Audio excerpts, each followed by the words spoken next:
Hello, welcome everyone. My name is Brian Akeem, and today is July the 10th. I hope you all are having a swell day. This is going to be my first ever stream for The Walking Dead Extinction, my spin-off companion series, I guess, for The Walking Dead. So I hope you guys enjoy it. I hope we can talk about Extinction. And also, fair warning, if you guys have not watched my series, all 4 seasons up to this point, please do not please do not go any further. Well, I mean, I'm going to talk about season 1, obviously, but yes, please do not go any further than, like, if you haven't seen all the seasons. I mean, besides, yeah, so I will talk about season 1 and let you guys know ahead. Hi, Joshua. Thank you for coming. If you have any questions about my series Extinction, please ask them down below. I'm not sure how long the stream's going to go. Also, let me know if you guys can hear me okay. Let's see. Alright, 1 second, guys. Alright, volume's good. Stream health good. I see Josh. Yeah, so like I said, if you guys have any questions, just please let me know. Alright, so I guess I'll talk a little bit about season 1. So one of the reasons why I created my series Extinction was I wanted to see a Walking Dead character that was always what I wanted to see in The Walking Dead, you know what I mean? Also, Nick Wild, he says, hey, that's what I love about your series. That's what I love about your series. Great characters and great writing, unlike The Walking Dead and Fear. But thanks, Nick. I appreciate it. Hey, Brian, do you find it weird that I don't like Western movies but love Red Dead Redemption? No, it's alright. You can, like, I like Spider-Man, but I hate spiders, you know? It depends, you know? Ooh, what's your favorite thing about season 1? Are you asking me, Josh, or are you asking, Nick that? Because, my favorite thing about season 1 is just the transition, I suppose, for Benjamin, just going from a simple, college student to, like, a cold-blooded killer in 6 episodes. It really is just, like, such a great change, fast change, mind you, and I just love his transition. It just happened so quickly. That's my favorite thing about season 1. In my honest opinion, like think about that for a second. It's just he's just a normal college student, 18 years old, and then brutally kills the guy who murders his mom. It's like, yeah, he changes quite a bit as a character. Like, and just that's like the biggest change from his character, I guess, and pretty much from the whole series. But obviously he's still going through development and stuff. I thought season 1. Yeah, Nick, if you've only seen through season 1, then you will have to leave the stream in like 10, 15 minutes because I don't want to spoil the other seasons for you. You know what I mean? Let's see. You say Benjamin was an awesome character in season 1. Thank you, man. I appreciate that. Yeah, I just thought about it and I'm like, you know what? One of the reasons why I made his character is because in the Walking Dead, we always see young characters as being naive. They're very unskilled. They're very terrible fighters. They're just, you know what I'm saying? Like, The Walking Dead always does teenage characters, like, they're pathetic, they're incompetent in a zombie apocalypse. So I wanted to do one where it's like, no, this is a young adult character, young male who is more than capable in the zombie apocalypse. And also it's like, I feel like The Walking Dead also has never done that, where it's like, there's the protagonist is not this father, it's, you know, or this mother like Madison. It's, you know, it's a young guy, a young male character, you know. Okay. Oh, 1 second, guys.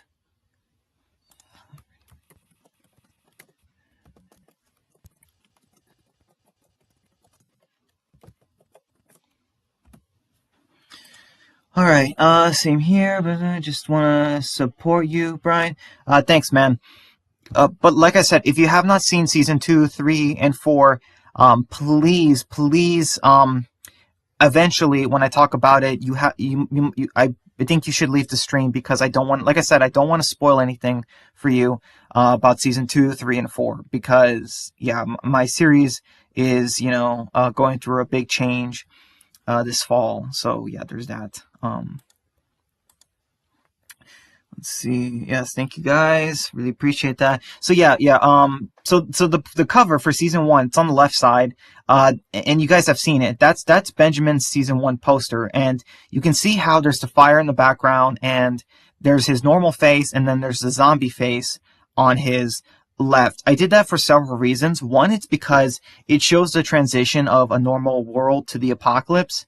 2, it's to symbolize that Benjamin becomes a monster by the end of the season, like just as bad as a zombie, if not worse.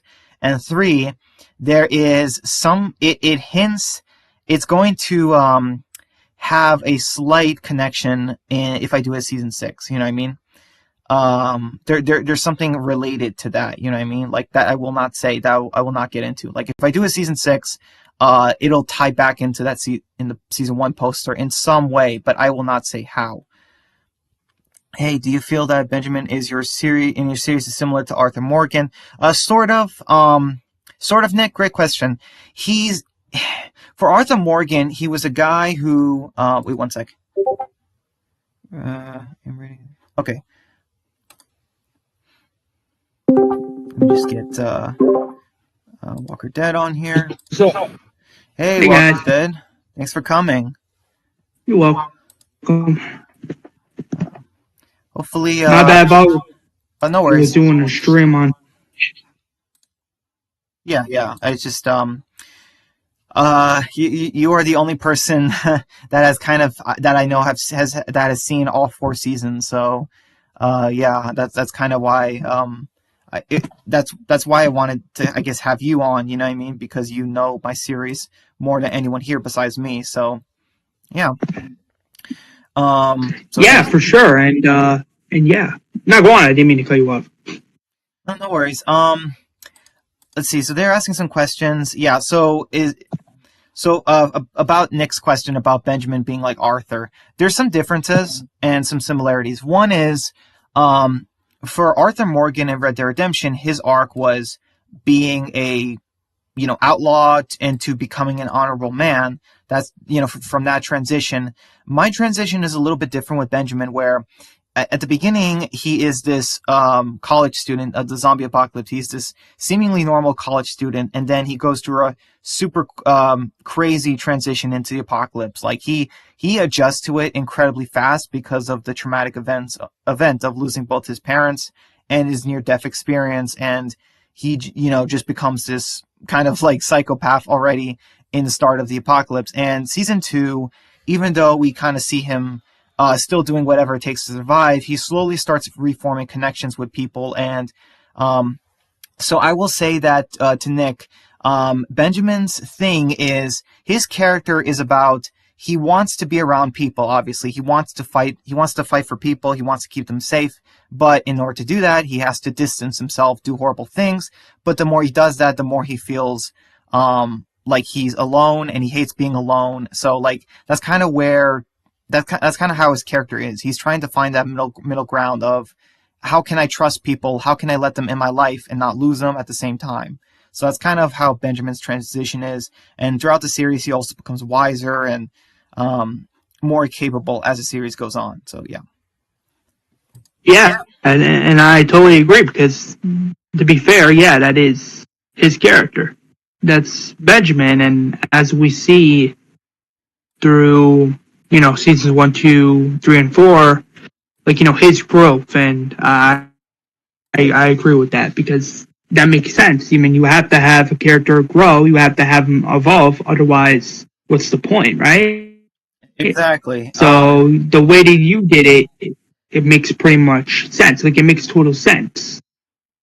Thanks, man. I appreciate that, and yeah, it's not easy, because obviously sometimes in my series I do make some mistakes, and here and there, and like I will say though, writing for Benjamin is fun, because he's the main character. He's the most fun to write with, and I don't know if you were able to hear it during the stream, but one of the reasons why I created his character, because one of the reasons I did it because I'm like, well, in zombie apocalypse stories, it's always a father or a mother or something trying to protect their child, or you know what I'm saying? Like every zombie apocalypse story has the main character is a parent, right? Like for a lot of Mhm. them, right? Yeah. So one of the things about how with Extinction that changes up is Benjamin's not a parent, you know? This is a young guy, young adult in the zombie apocalypse, you know?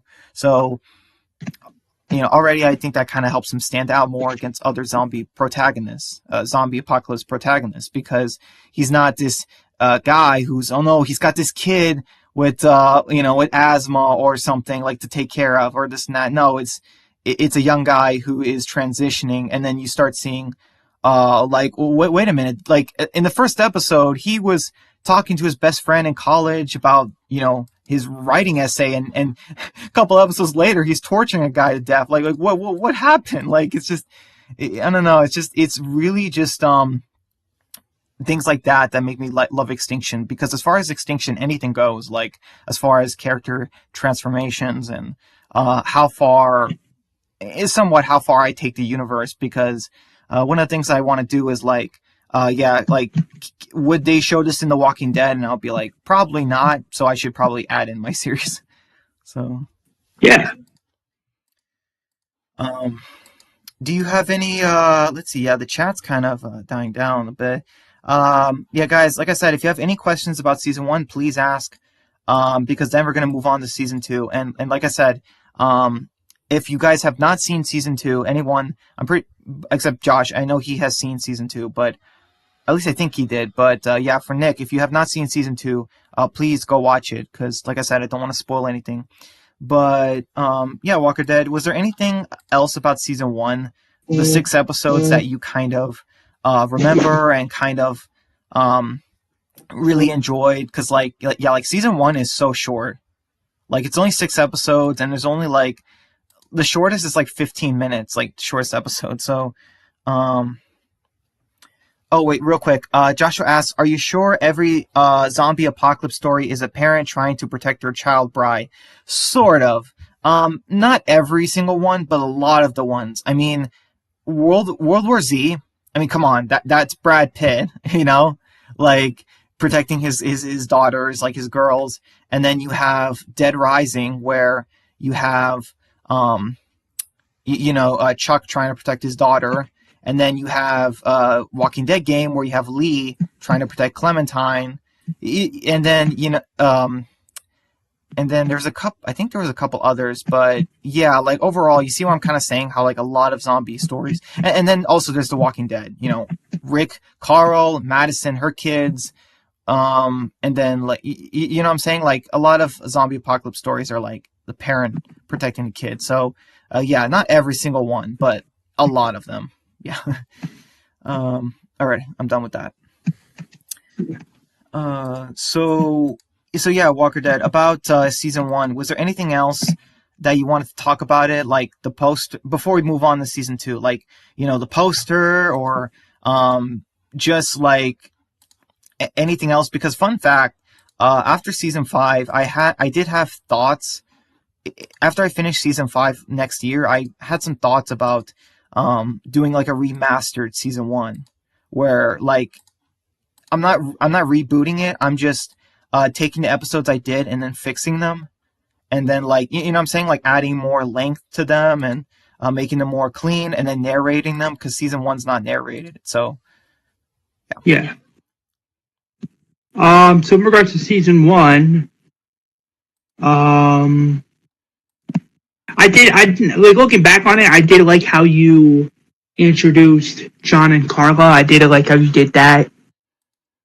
I did like how you had the main villain die at the end, the way you had Benjamin killed him. That was pretty brutal, which is understandable after what Colonel Mulders did to Benjamin's parents, including his mom. So that made sense. For him to snap like that, it made sense, because because to be fair, this is your character and that's how you wrote it, and the way you did it, it made perfect sense for the story. right, well, thanks, man, because like that's one of the things you kind of think about, where it's like it's season one, so you wouldn't expect the character to do something like that.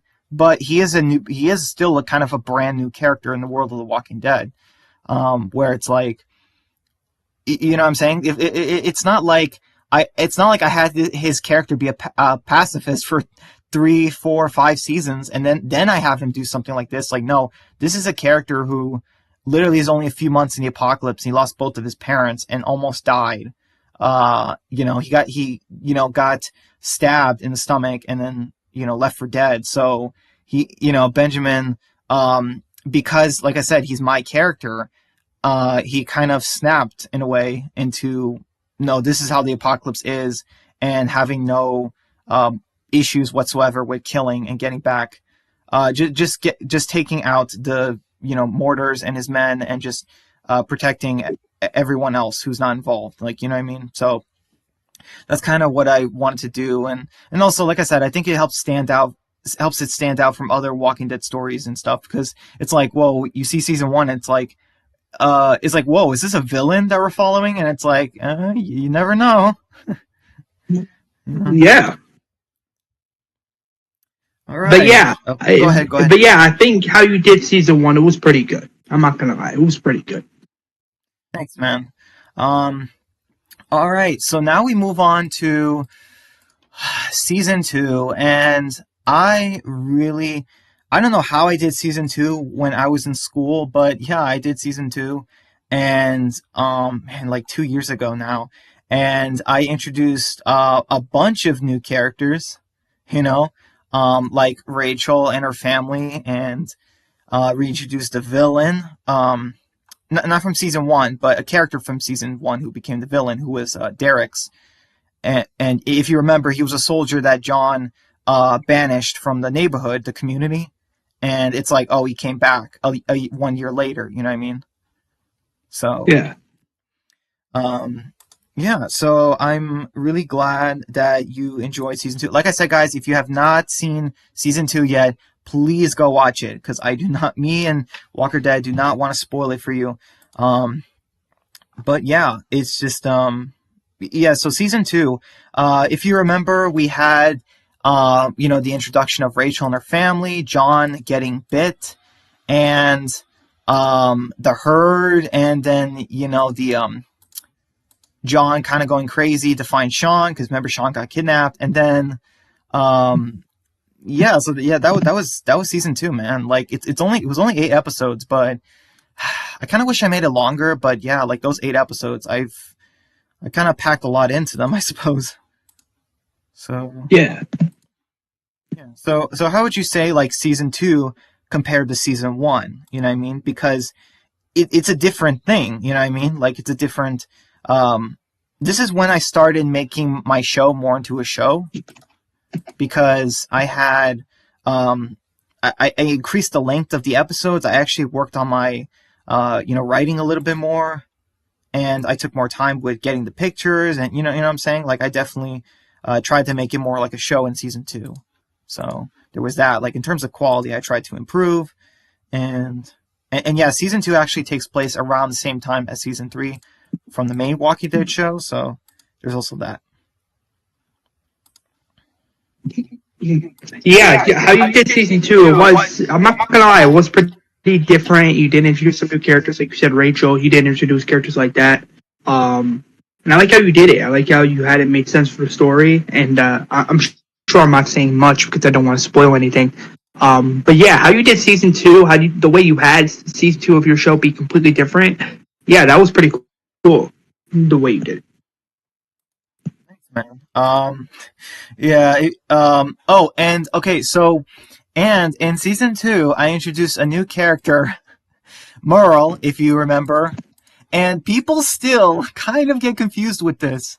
Merle is just a huge. Now, Merle's a dog, obviously, in the series. He's a Rottweiler, but it's a huge on the nose Easter egg to the Walking Dead main show. If nobody caught that, like, you know what I mean?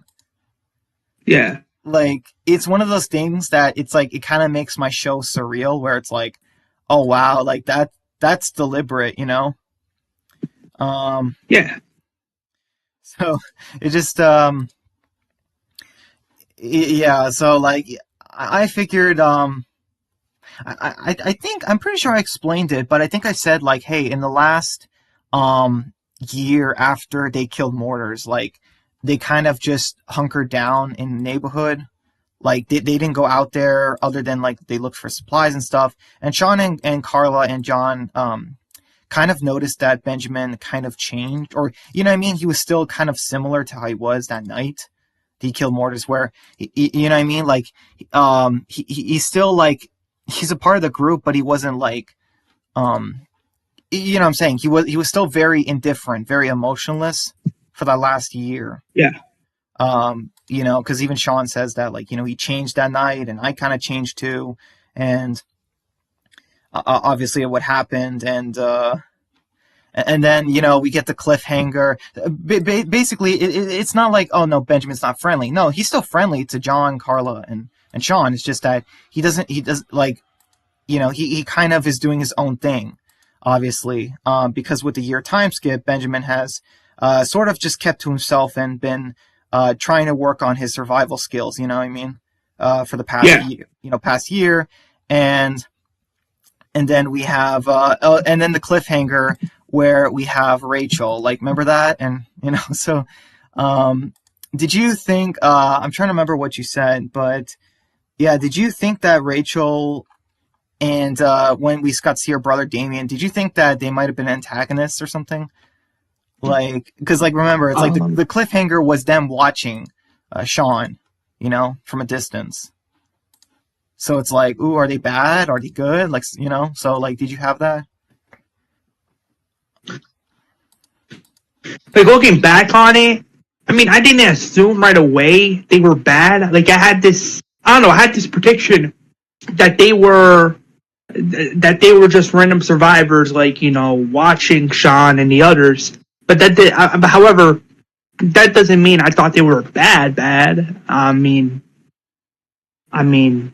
sure, I have like theories and predictions, but I didn't assume right off the bat that, oh, they're bad. No. I mean, it didn't look like they were bad. I mean, I'm like, sure, they were watching Sean, but but then again, we don't know their true intentions just yet. You know, we don't know. Yeah, that's true. But I did hint at Damien's abusive nature. I did hint to that in the cliffhanger. Yeah. Like, you can kind of see it, the way he talks to Rachel, the way he just yells and talks down to her and is so authoritarian. Like, you can kind of like get the idea of like, oh, there's something going on here. Joshua says, what's your favorite episode of Extinction season 2? That's tough. Mine is either episode 2, Welcome, where Benjamin and Rachel meet the first time, or it's episode 7, with the fight. You know what I mean? Walker Dead, the fight between Benjamin and the brothers. I don't know. Yeah. Like, I think one of those two are my absolute favorites. I like the herd, the finale, but I don't know. I like the fight between Benjamin and the brothers more for some reason. I just love it so much. It's just it's understandable. I mean, it's understandable because you have Benjamin and his brother fight. But not his brother. They were having conflict with each other, and that's what I meant. Yeah, they were fighting. I still remember it clear as day. They were both fighting, and it resulted to Benjamin killing the brother, as we saw. Thanks. That went bad. That went so badly. Then that escalated. Oh boy. Man, it's just like, you think I go one way with the characters, and it's like, I know some people are like, hey, I even saw in the comments, like, some people are like, hey, this is Rick versus Pete, isn't it? And I'm just like, not exactly. There's a twist, you know, and oh boy, man, that twist. You know what I'm saying? Like, you know, it's just darn it, why isn't this loading? Said, stupid thing. My stupid stream is not stream held. Oh, of course it's poor condition. Come on, stupid stream. Yeah, sorry guys if it's buffering or something, or if it's glitching or whatever, I apologize. Just stupid stream. Man, it should be going. Yeah. So, was there anything else about season 2? Let's see. No, we still have some time. Was there anything else about season 2 that you kind of wanted to talk about, or that caught your attention? Wow, because I yeah, because like I said, season 2 is I really enjoy it. If I could go back and redo it or do like a remastered, I would make it have like maybe 10 episodes. Because like I feel like 8 is just a little bit short. I kind of wanted to flesh out Damien a little bit more as a character, but it's like Yeah. you kind of get the sense of like, wow, this guy's a jerk. Like, so it's like, would you really have wanted to see more of him? I mean, he was a jerk. Like, I agree that, Damon was a jerk. But then again, I mean, I'm like sure his story was over, but it just begs the question, like, what else you could have done? Right, exactly. That's just one of the things about my series. Nobody is safe, you know? And I guess like in a way he was like just one of those characters that he just was introduced to die, you know what I mean? Like he's a seasonal character kind of, and like I said, and as you see with my show, man, like not a lot of characters don't have a long lifespan in my series. True. Cuz yeah, that's one of the things when I started my series, I decided to make it like Breaking Bad, where I'm like, you know what? I'm going to make it short and sweet. Make 5 seasons, at least 5 seasons. Maybe a 6 if it does well enough, and if I have the perfect idea. But for the most part, 5 seasons, you know. So yeah, yeah. So because there's only 5 seasons, like okay, well, because there's only 5 seasons, I didn't want to reintroduce a villain or like use a villain for more than 1 season. Because I just didn't think that made sense, you know what I mean? You know what I mean? Because it's like if you have a show that has like 5 seasons, like you can't use a villain for 2 seasons. It's like that's too much. I don't know, in my opinion. I mean, it depends on the story of the season. It depends on the story of the season. You know? Right. Yeah, that's true, but it's like, how realistic is it? Like that a villain could still be around for like multiple seasons, and also because here's another thing, because I do time skips in my show, it's like I can't have a villain too long, you know what I mean? Like I can't have, because like okay, because like season 1 to 2 had a time skip, and season 2 to 3 had a time skip, and then sure, season 3 to 4 didn't really have a time skip. You know what I mean? So 3 to 4 didn't have a time skip, but we just got off a villain, and then I wanted to introduce the what, and then in season 4, then we get the that villain, and you know what I mean, Caden, and for season 4, and you know what I mean, I introduce him and then show him as the big bad, and then it's like, yeah, guys, he's gonna be the villain in season 5, like going into season 5. So yeah, that's kind of how I wanted to do it. By the way, guys, please let me know if it's glitching or anything, the stream, because I really hope the stream health is going good.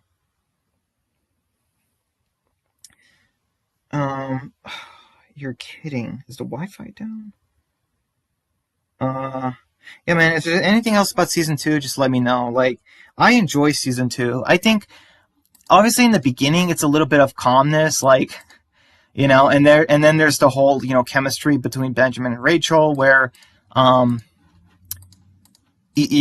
and that was always planned in my series, like, but, so even in the original draft of Extinction, Rachel, like, and Benjamin were supposed to meet. It's just that they actually meet differently in my rough draft. So I'm like, I kind of like this better, the way I did it in my series more. Because I think in the draft they were supposed to meet in her community, but I switched it. So because Benjamin's the main character. Yeah. So yep. Yeah, that makes sense, because I mean, sometimes, like, when you do stories, some things intend to change, and that's what happened with season show where like, okay, you have this original idea, but you also have this other idea that works more. You know? Right, exactly. Well, I just kind of wanted to show where it's like, hey, when you see You Benjamin there? and yeah, You hear why I said? yeah, you said things change, like ideas change and stuff. Yeah. Um, yeah, I don't know what's going on with my connection. What in the world, man? This thing is so dumb. Um, but yeah, like for season two, I just like it because like it kind of like it's kind of like a little bit of calmness, I guess, like at the beginning, because it's like, hey, we get introduced to new characters, and oh, finally, stream health is getting better, hopefully. So yeah, I have the growing romance between Benjamin and Rachel, and I mentioned it before, and I'll say it again. Rachel was partially inspired by a couple of things, but like as far as like fictional characters in The Walking Dead, she was partially inspired from Enid and Jesse, Jesse Anderson from Alexandria, and Enid. So one thing I wanted to do was like, hey, you have a scrawny 5 foot something teenage girl in the zombie apocalypse, very beautiful, and you think like, oh no, she's not going to survive. She's from an abusive household, and then it's just like, oh no, she's going to be dead by the end of the season. And then you see her survive the season, and it's like, whoa, I did not expect that. Like, that's kind of what I wanted to do with her character, you know what I mean? Where you think that she has no chance in surviving a world like this, and then it's just like, whoa, she actually can. Um, Yeah. It's like something like that. I mean, yeah, it's like some people are like, well, yeah, she's not. They probably look at that character and it's like, oh yeah, this character's probably not going to live, but then you prove them wrong in a way, right, where it turns exactly. out to be the Uno reverse. Right, exactly. Um, and Rachel is obviously she's my favorite female character in Extinction because I think she truly empowers what it means to be a strong woman. Where it's not about what's on the outside; it's on the inside.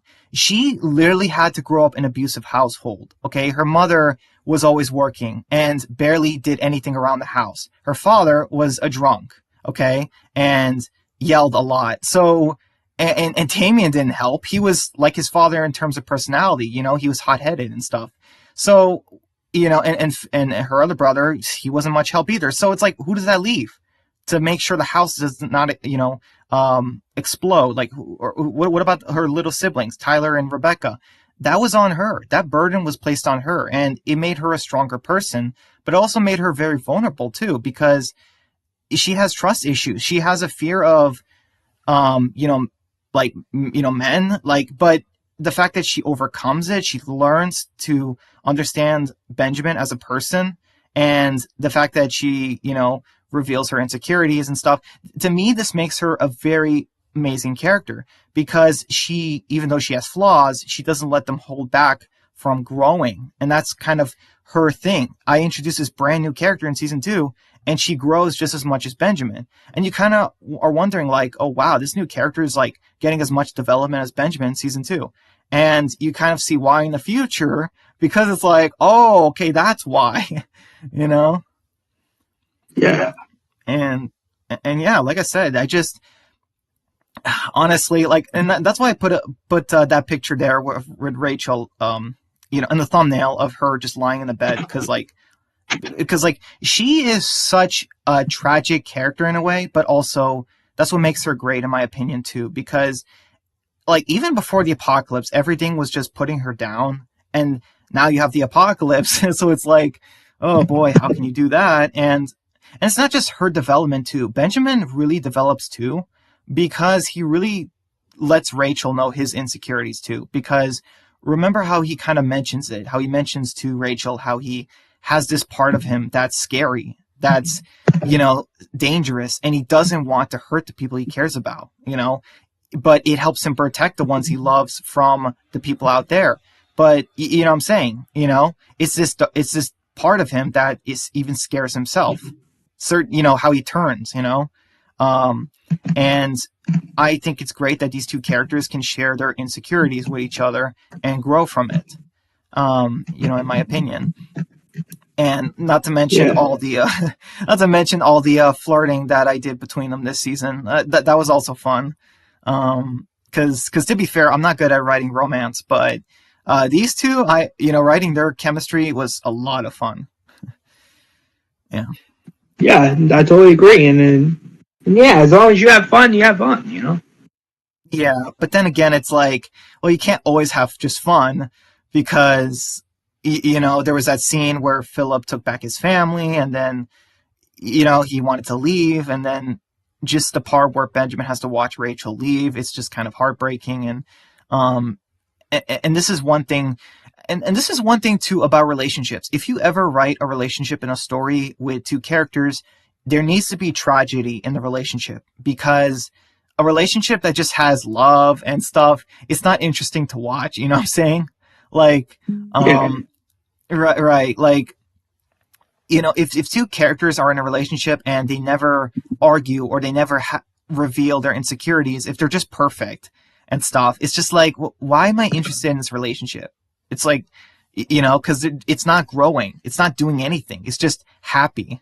Whereas, like, yeah, so so season 2 is about Benjamin learning to trust people again, to see the good.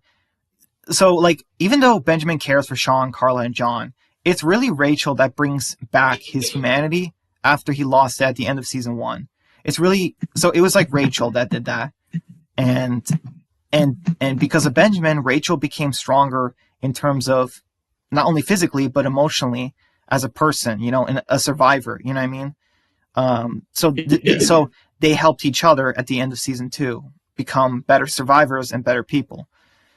And then and then we move on to season 3, unless there was anything you wanted to bring up with season 2.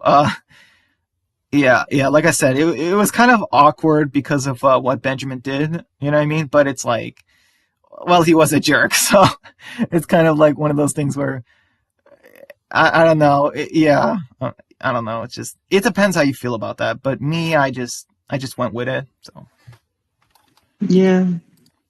I mean, I think how you did it was actually pretty decent. I'm not gonna lie. I mean, sure, it was awkward, but then again, it made sense for the story. Though there's also no denying that either. That made sense for the story. yeah. Oh, 1 second, man.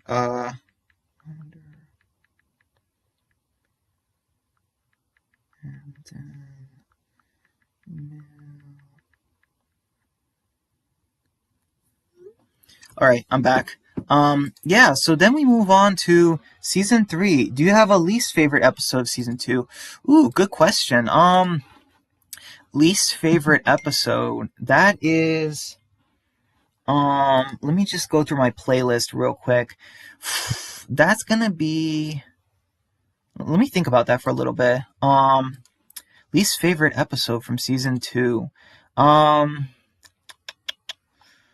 no, I like episode 8. I like 7. I like maybe 1. 1 is kind of slow. Yeah, 1 is kind of a simple premiere, but let me see if I can keep going. Um, yeah, 1 was just kind of like a recap of everything that happened in season 1, sort of. Um, so yeah, there was episode. Man, was there?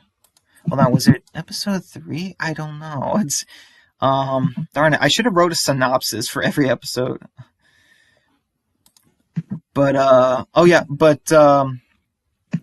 so fun fact, Walker Dead about season 5 that I'll let you know. I mentioned it before, I'll mention again. It's gonna do a lot of things that Walking Dead has never really done. You know what I mean? But in a way, it's still gonna make sense. And one thing I'll say is the Patriots. They are going to be quite the group, obviously. You know what I mean? They're going to be very different from other groups we've seen in the series and from the main Walking Dead show, and you'll see that more in season 5. You know? Interesting. Yep. That's very interesting, and I can't wait to see it. Yeah, man. Yeah, same. Let's see. Certain. Wait, was it certain? Oh, real quick, not to go off topic or anything. This is something I wanted to bring up real quick. Yeah. So apparently, they brought back Simon in Dead City for an episode. Right. I heard about that. I saw a picture, and dude, seriously, man. Okay, does Stephen Aw work out before every filming? Because I'm like, dude, Simon is more fit than he's more fit than Negan. I'm sorry, but that's just funny to me. Like that he looks visually stronger, you know, to Negan. Like I'm sorry, Yeah. but I find that funny. But were you happy to see him again for one? I Were you happy to see him again for one last episode? I didn't see it. I didn't see the episode. Um, yeah, I didn't see it, but I saw like a thumbnail, and I'm just like, dude, seriously, like Stephen Ogg, yeah, Stephen Ogg, he works out, but Jeffrey Dean Morgan, forget that. He doesn't work out. I'm sorry. I have to say it, like, because it's true. All right, so but I do think it was cool they brought him back. That's some good consistency. Even though Dead City, I don't like it. You know what I mean? You know what I mean in terms of a show, the plot, like everything, and yeah. But okay, so all right, so now we move on to season 3, and we get yay another time skip, and then we get new characters that they met over the time skip, and it's just like wow, yeah, season 3 is what do you think about season 3? Because I do so much. I have the Ragers, the Takers, I have the King, I have Xavier. Like, I just have like so much in season 3. I do so much with the characters. Yeah. Like, I think it might have I been one mean, of the. I've Oh, go ahead. really enjoyed. Not go on. I didn't mean to cut you off. It's one of like the most messy seasons, kind of like the main show season 3, but I kind of do it in a way where it's like, I mean, if I could have done certain things better, I admit I could have done some things better. Um, but like overall, it's like, hey, we have these new characters, and um, yeah, it's just like time skip happened, and like there's just so much um to talk about, like, and the stuff I do with Benjamin too. It's like, yeah, Benjamin's doing good. Unlike the beginning of season 2, this beginning of season 3, Benjamin, this is like one of the happiest he's ever been in. Like he's good, man. He's happy. He's 20 years old. He's been with the group for 2 years now. Like he's learned to stay safe in the zombie apocalypse. He's learned to survive. He has the skills, but he also has human connections now. He's giving emotions. Like he's happy now. Like that's it's just like because they haven't had anything bad happen in a while. His friends are okay. Like you know what I mean. He's slowly coming back to a normal guy. And then I take that away. That's like the first half. Obviously the first half is Yeah. Benjamin going from happy to, oh no, I make him insane again. Which, it's just, Yeah, I like how you did that. Yeah, I like how you did that in season 3. It's like, yeah, he's trying to be better again. He's trying to, do so much, but then you do what you do. Like you said, you take that away, and it's like, damn. Like, it makes you feel kind of bad for the character. right. I feel so bad for him because, like I said, Benjamin he's stuck between a rock and a hard place. How can he keep his friends alive, but also not abandon them, not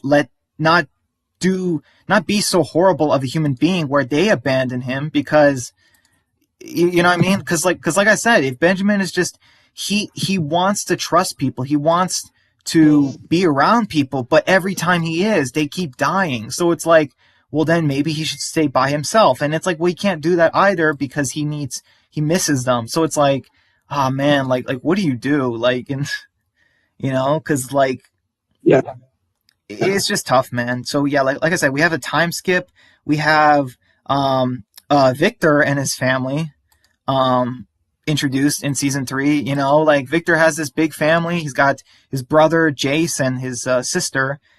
May and his parents, and I kill and I slowly start killing them off. It's like, yep, because like this season they were the characters that they were seasonal characters, you know.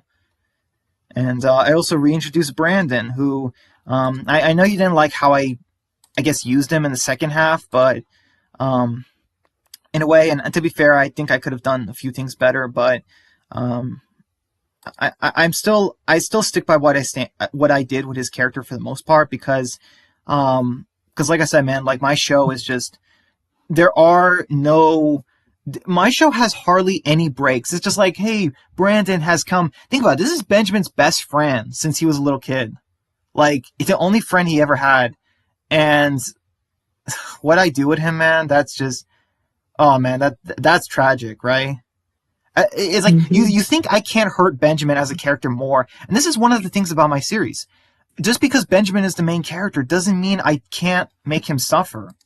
You know, he suffers with the characters. You know, obviously, and they see it, they want to help him, and no matter what happens, Benjamin keeps losing people. You know, and it slowly makes him more insane, obviously, because he just keeps losing people.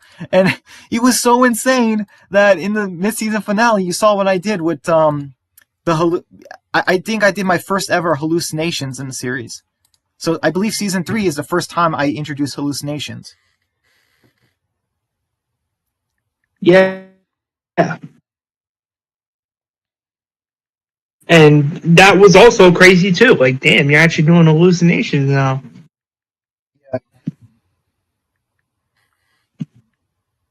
But yeah, season 3 with the Ragers and with the Takers, I think you did that story pretty well. I think you wrapped up those stories pretty good, and you had everything make sense for the story. And yes, I wasn't a fan of how you did the whole thing with Brandon, but then again, I mean, like you said, he had. I mean, that's what you wanted, Yeah. and you were like, oh, it will make sense for a story, and I'm like, okay. I mean, I think I could have built up to it a little bit better, but as far as what I did, I stick by that. Like, you know what I mean? But as far as like, should I have set it up better? Yeah, I definitely think I could have done that. Um, Yeah. and yeah, so it's just kind of funny. Like, um, Carla also really, um, I wanted to flesh out Carla in season 3 more because in season 2 she didn't really have much because she got injured. So you know what I mean? She got shot in the leg badly in season 2. So I'm like, okay, well, she needs to be fleshed out more in season 3. And the banter between her and Benjamin back and forth, I don't know what you think about that, but I liked it. I like doing it between Carla and Benjamin to where they kind of have this brother sister bond where she just teases him a lot, you know. But obviously, we know Carla has feelings for him, you know. But Benjamin obviously is, you know, different, and then there was that. And then that fun thing I did with the Andrew Lincoln Easter egg in the episode. Yeah, That was looking back on it, like that's something you could have done too. Maybe I don't know. Maybe have this confusion between Carla and Benjamin, where Carla's like, I don't know. Maybe Carla and Benjamin, share kids, and then Benjamin's the one that's like, no, I can't, because by that point it'll be revealed that yeah, he still likes Rachel. I mean, I don't know. Maybe if you would have done something like that, looking back on it, that would have been like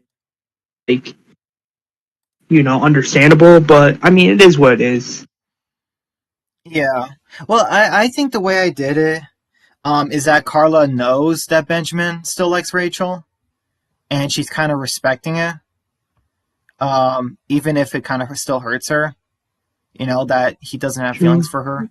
So, you know what I'm saying? Because I wanted to show how Carla is like, I didn't want her to be this like jealous kind of person where it's like, oh no, he loves Rachel, but he doesn't love me.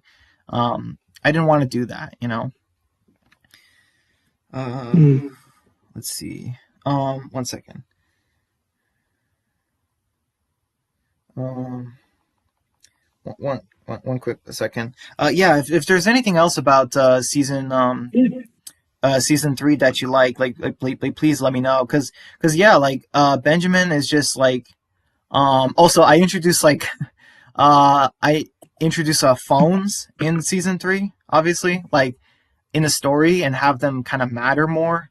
It's like, oh wait, characters can record footage and audio and take pictures of important things, and that it gets brought up later, and just like obviously you know how that works in season 3. You know what I mean? Like with the phones, how it's like, oh yeah, characters, because yeah, it's like this was something that always got me in The Walking Dead. I'm like, okay, as long as you have a charger and electricity, the phones should still do certain things.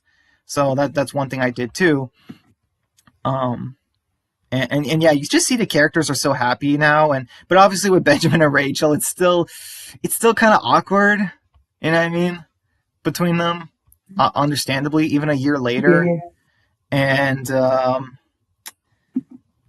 yeah, and we have, you know, the characters, you know, just relax, and then we get introduced to Xavier, and it's like, oh yeah, and then we get Peter and Brandon, remember, and you know, they get to meet, they get to see Xavier and what he's doing, and it's like, oh wow, like that's messed up. Like it's not the it's not like it's the governor with the heads in tanks, but it's close, right? I mean, organs and intestines in a jar. Like that's pretty. That's disgusting. Oh yeah. Yeah, that was pretty disgusting looking back on it. Right, dude. Imagine that in The Walking Dead. Oh man, that would be so. Dude, I would get chills if I saw a scene like that in The Walking Dead. Yeah.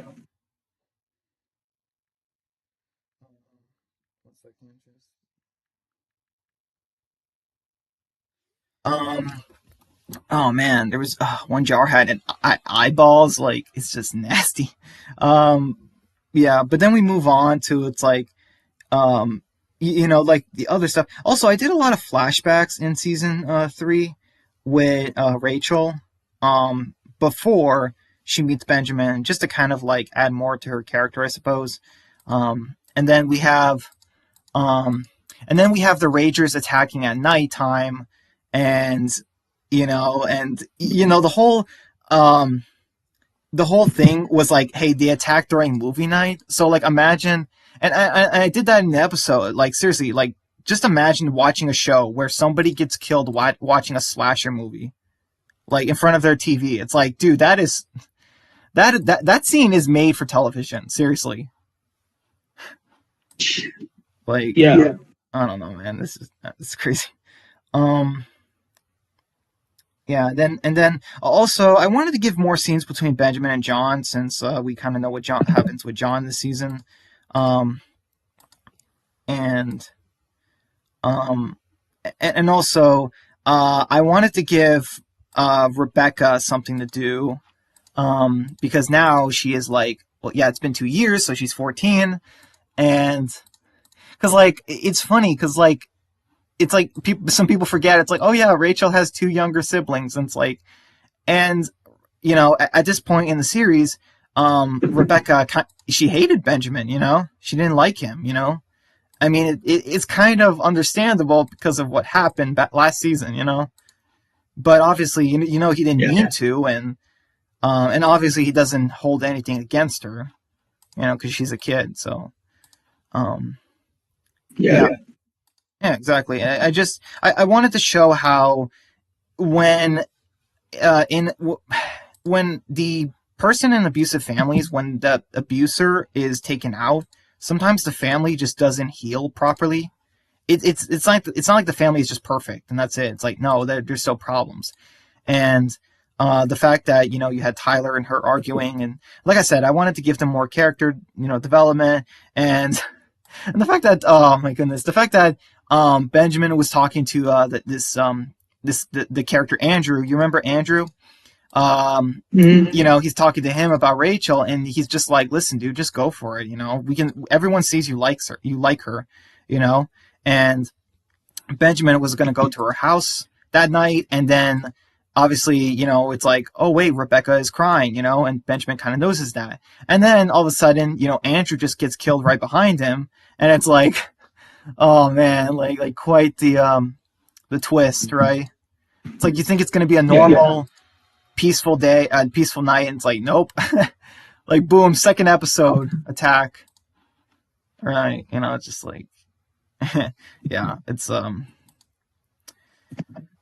yeah. I'm glad you like how I did the Ragers and the Takers. I wanted to make them kind of unique. It's like, but I didn't want to make them like the Wolves. So I'm like, okay, so they're like a Viking group. I think I mentioned that, and they're just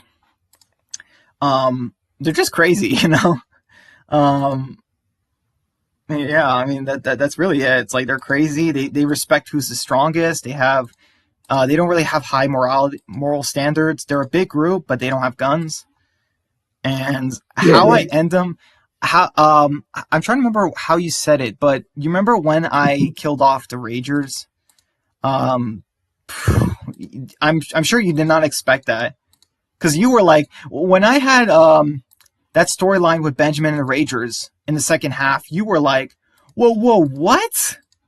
Are you serious, Benjamin? Like, this is what's happening? And then you see the ending, and it's like, oh, that makes sense, right? yeah, Right, because it's like, how can he be in the storyline with these people, right? yeah. And then it's just like you see it the end of it, and it's like, oh yeah, see that makes a lot of sense. Um, Yeah, because spoilers towards season 3, episode 8 of your Walking the Extinction show. Yeah, Benjamin pulls a 180 and pretty much kills everyone from the Ragers. Not everyone from the Takers, but everyone from the Ragers. And it's like, damn, you basically killed a whole community within one episode. That being a mid-season finale. It's like, whoa. yeah. Well, actually, it was I think it was a mid-season premiere, or maybe it was episode 10 or 9. But yeah, it's just like that twist. Also, that did not help Benjamin's sanity. I'll tell you that much because that added to his kill count. Oh boy, I'll tell you that. Yeah. Because dude, because remember I was writing it. It was like blank, like numbers this, numbers this. Like I was just giving you numbers, and all those were just people that he killed from the Ragers. And it's like, oh wow, even after the attack in episode 2 and 4, it's like, oh wow, there's still a lot of Ragers. There was still plenty, and it's just like that's just crazy. And then yeah, and then you know what happens? We have the attack of the Ragers, and then Benjamin and them are trying to figure out, hey, where they come from. So he does his plan of let's follow one back to their camp and let him think he escaped. Because even though Benjamin could have tortured him, just like he did Mortars, I wanted to show how Benjamin changed as a character, as a person, to where it's like he doesn't always have to go that extreme. He can find another solution to certain problems, And then it's just like and then also this, like I said, this shows that Benjamin is not perfect. He had a plan. It was a good plan, but there was a huge miscalculation, and that was as they were trying to track down the Rager, he got killed by the Takers, and the Takers found them. So it's like, are you kidding? So it's basically like, as the viewer, you're like, seriously? So you're telling me they're trying to? They just got attacked by this group. Now they're getting revenge, and they're getting attacked again by a different group. Like that, it's like, oh, are you kidding me? It's like, it basically shows that, like, wow, I don't give my characters a break, like, at all. It's just constant tragedy, problems, issues, like, you know what I mean? So episodes where peace stuff happens, nice things happens to the characters, you really learn to appreciate them more, because it's just like, wow, you just killed more characters, Yeah.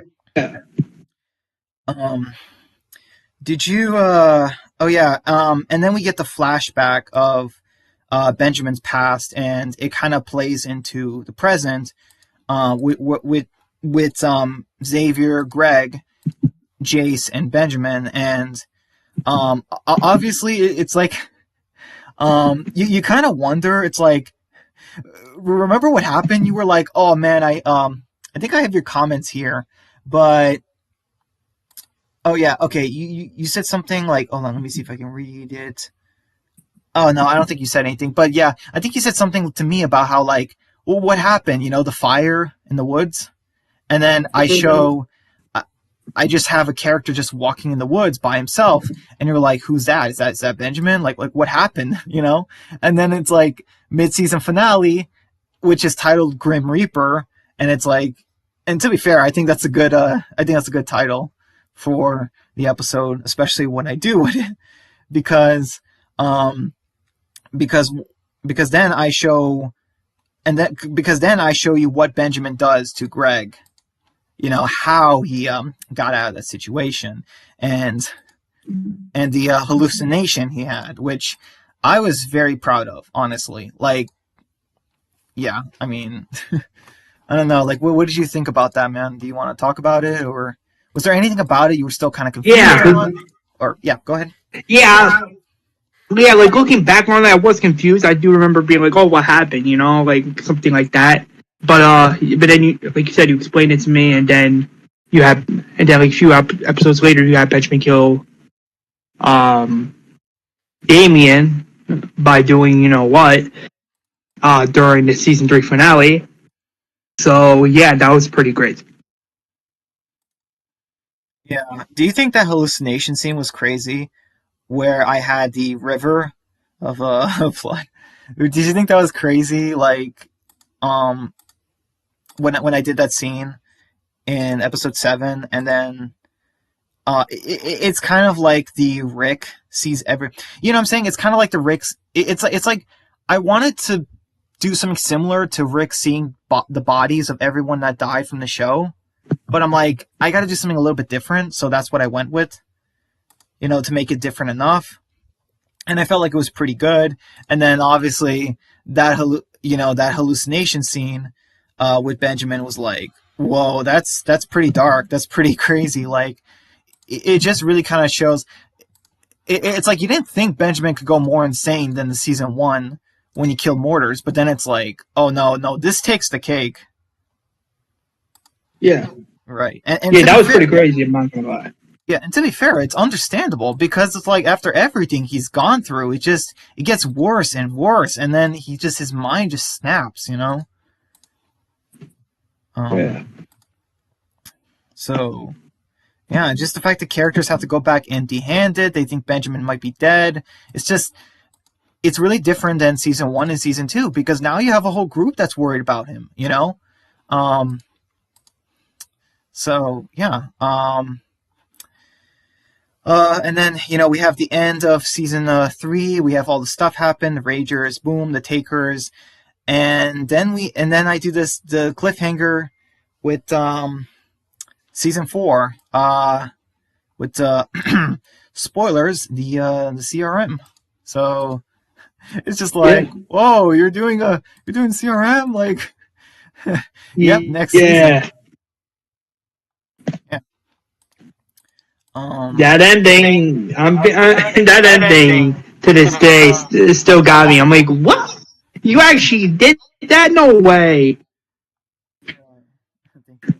Um, and then we get season 4, and finally, for the first time in a long time, the season doesn't start out with a time skip. You know what I mean? There's no time skip in season 4. It's just, oh, man, I just feel so bad. It's just the characters on the run now. You know, it's kind of like they lost to prison. This is their version of it, but it's the start of a season. You know. And they're split up. They're trying to find out where each other are. There's a storm that happens. Then they get split up from other groups. CRM, Carla and Manny meet these new characters. There's zombies everywhere. Benjamin's hurt. Like, it's a mess. You know? So, yeah. Yeah, for sure. Yeah, honestly, it's hard for me to pick what's my favorite season because I just don't know. I love them all, honestly. You know what I'm saying? But Yeah. yeah. Um, yeah, guys, if you have any questions, please ask me in the chat. It could be anything about Extinction, like my characters, or even tell me, like, which character do you want to see make a cameo in my series? Do you want to see Alicia make a cameo, Rick, Daryl? Like, just give me some ideas. Obviously, I have to make them work, but it would still be nice to see ideas. Yeah. What about you, Walker? Walker Dead. I know that.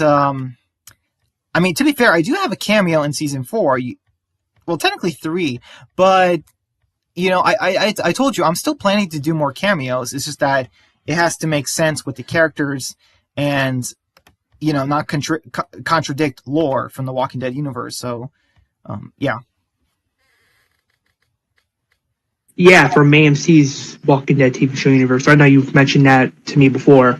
I know you told me that as you and I both saw. Yes, George, and spoilers ahead. Georgie, you did have Georgie in season 4A of your Walking Dead Extinction show for like an episode or two, and then you had her leave. I did like that, and I did like you handled her. I did like how you handled her character. I think you handled her character pretty decently. Um, which I mean, which is pretty cool. Don't get me wrong. I just feel like it kind of sucks though that we're probably not going to see her again unless it's like season 6, somewhere around there. I don't know, but in regards to other characters that could cameo for an episode or two, I don't know. Maybe for season 6 to be, you could have. I don't know. I don't know if this is even possible. Like say after the Stone show ends, maybe you could have a fiction show if you get there. If that's like what you really want to do. I feel like you should include Rick. Like for your final episode ever, I feel like you should at least include Rick, even if it is just for one episode, even if it is just for like say 15 minutes within the episode. I feel like you should include Rick for your final episode of the show. I feel like TV show Rick and Benjamin should at least get a chance to meet each other. But then again, I don't know what you want to do. Yeah. Well, that's a good suggestion, man. Yeah, like I said, I would love for Benjamin and Rick to meet.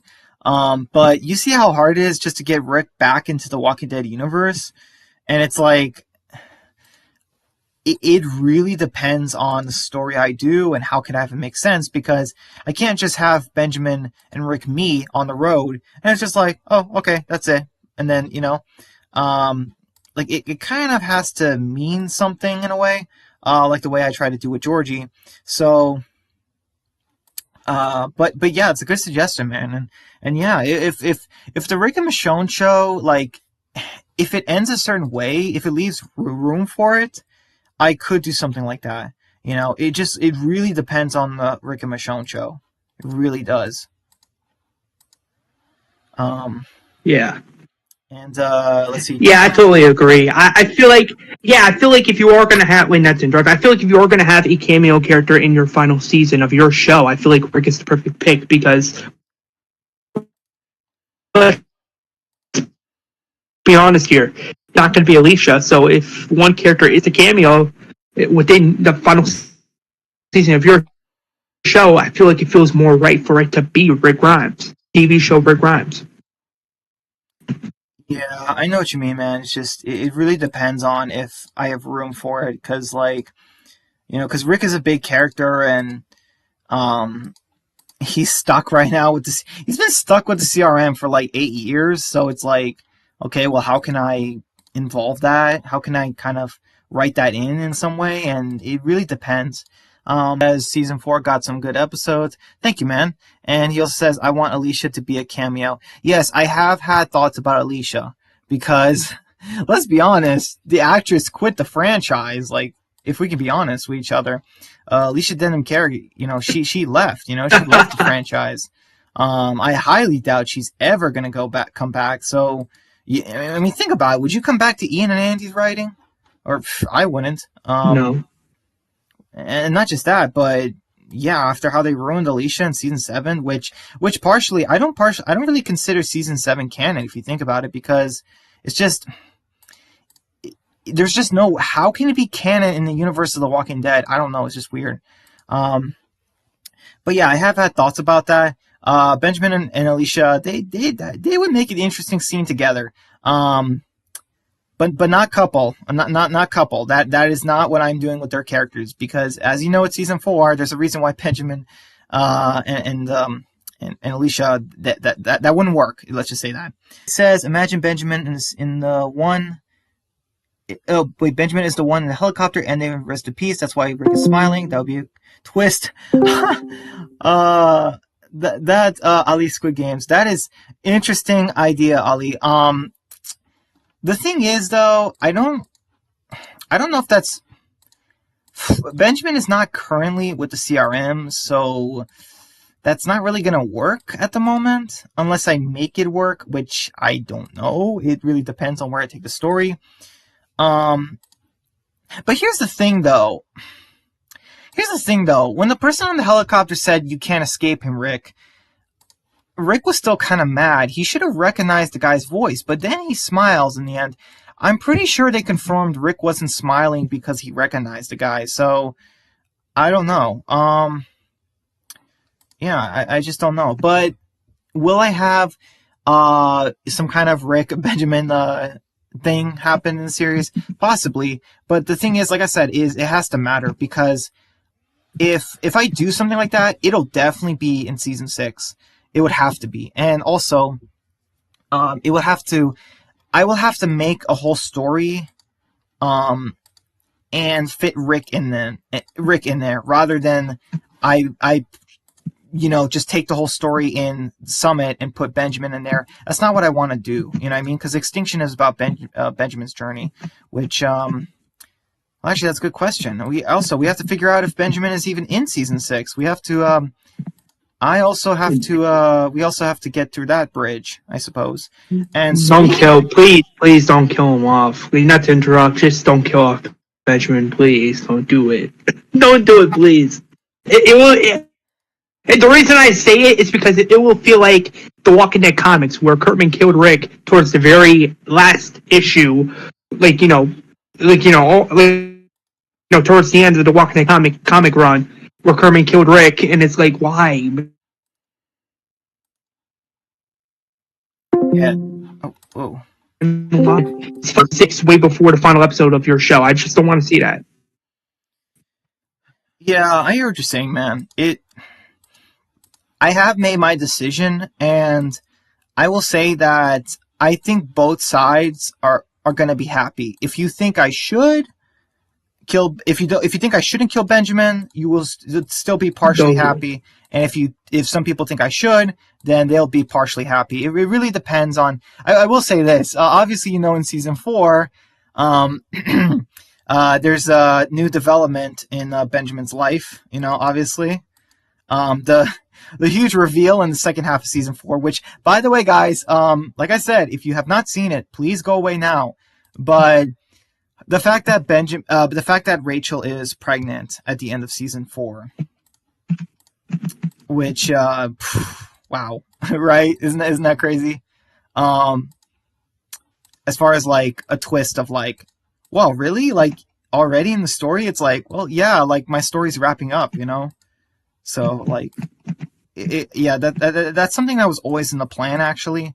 But the fun fact is that Benjamin does not even know it, mind you, and yeah, like I said, I just think it's a good change for their characters, but also it's like, am I going to do the thing where, oh no, if Benjamin has a kid, does that mean he's going to die? Or does that mean Rachel's going to die? That's one thing I kind of want the fans asking themselves in season 5. Is it possible that this child, that Rachel's carrying, is it possible it's foreshadowing a character's death? That's one thing you need to question. Is it Rachel? Is it Benjamin? Is it neither? Is it both? I mean, I'm kidding. It's not both. This isn't Fear or the main show. I'm not killing off both parents, like just so the kid could be adopted by some random character, and then they say, "Oh, you're a legacy character and you have adopted parents now." No, I'm not doing that. I will confirm I'm not doing that. No, yeah. Yeah. Let's see. Oh, Ali says, please don't kill Benjamin. He's Rick Grimes. And Alicia, tear for me. Thank you, Ali. Why do you like Benjamin so much? Like, Like, tell me what you like about him most, because like series finale, your Extinction series, we see Benjamin and Rachel meeting Ezekiel. Oh wow, that's a pretty cool idea, Walker Dead. I will say that here's one thing though. The characters, Benjamin and Rachel. Well, I mean not Benjamin now, but Rachel is in West Virginia right now, so it's like that's not very far from where the characters are in the Walking Dead main show. So, never say never. Yeah. Yeah. It's not like they're it's not like they're at the other side of the country. It's not like they're in Texas or New York. They're literally just a state away. Or Mexico. Right. They're literally just a state away, Yeah. So it's possible. We could see something like that. Yeah, I know some of you have asked. So after season 4, I killed off even more characters, and I'm really running out of characters to kill off. So some of you guys said, hey, please don't kill off Sean or Benjamin or Rachel or this and that, because at the end of season 3, I kill off 3 notable characters. One character is massive, obviously, and spoiler alert, it was Carla. So yeah, like that just once again kind of shows that 1, no one is safe in my series, and 2, I'm story. It's like slowly wrapping up, and yeah, there's that. And also, I still cringe at this. I'm sorry, Walker Dead. I still cringe at the wedding episode in the second half, because to me it still is just so weird, right? But in a way, it's like you can kind of understand it. It's like, wow, this is the happiest episode in any Walking Dead story or property, whatever. You know what I mean? Like nothing bad happens. It's just like so. And one of the reasons why I did that is because I said it before and I'll say it again. It was to move the story forward, and obviously we see how. But also, like, let's be honest, dude. The characters needed that episode. Like, you know what I'm saying? Like, after all the crap they've been through and the stuff they're gonna get, it's like, you can kind of see why I kind of did that episode where it's like, yeah, they needed a heartfelt episode, and then it's just like, and also it's funny because I titled it Until Death, which it's like, oh, is somebody gonna die? And just like, nope. It's kind of funny. I enjoyed that episode, even if it is cringy, because I don't know, I just really love it, the way what happens in the episode. And in my honest opinion, it's one of my favorite because it's really the climax of the main relationship of the series. It's been building up to this moment, So yeah. I kind of feel like it was needed because in The Walking Dead, I feel like in The Walking Dead they don't always do relationships well, like Sir Maggie. But then it's like you get Rick and Michonne, where it's like it's not bad. It's just I'm not really feeling it, like Rick, Yeah. And then some relationships are like Abraham and Sasha, and it's like, what? Like that comes out of nowhere. No sense. Right. So this is a relationship where it's like, oh yeah, like this was a good episode for their characters because like I said, you see all the crap they go through, and it's like, yeah, I can see this episode like making sense now. And then we have the Patriots, and it's just like, I told you, Walker Dead, I said a storm was coming after that episode. And right? Like I told you that, remember? I said a storm was coming. Yeah, you did. And boy, did it come, because that's one of the things about my show. You can't just have every episode be brutal, sad, and then have no episodes be, happy, or at least give a win for the characters, and then you can't have everything good happen for them, So yeah, that's kind of how I did it with that, and mind you, and let me remind you, like literally, Rachel's sister Rebecca, and let me remind you too, in the first half, she died a brutal death, mind you. So it's like, wow, like, every half is just, you know, brutal for the characters, you know. Yeah, I And remember when you did that. I'm like, why you killed Rebecca? right, exactly. I did because I said it. I told you I couldn't think of anything else to do with her character, and I felt like she was at a good spot. You know, she really was appreciating Benjamin as the person he was. She was appreciating like Rachel does, Tyler does, and she stopped being mad at him for what happened in season two. Because as you remember in season two, there was that herd scene, which a lot of trauma there. Um, you know, because of what happened. And you know what I'm saying? Like it's just it was a brutal scene. She was traumatized. Benjamin tried to help her, but she blamed him for it, and you know, and just because you know she's a kid, and just yeah. So it just kind of shows like wow, nobody's Yeah. safe in my show, and it's like you think because Benjamin and Rachel got into a relationship, it's like oh no Rebecca's gonna be safe, right? And then no, it's like she dies. It's like Mm. wow, like just wow. It's like a WTF moment, if you ask me. It's like, what? Right, right. That's what I try to do in my series. I try to think of like, hey, how can I make it like The Walking Dead seasons 1 to 6, and you know, in their prime?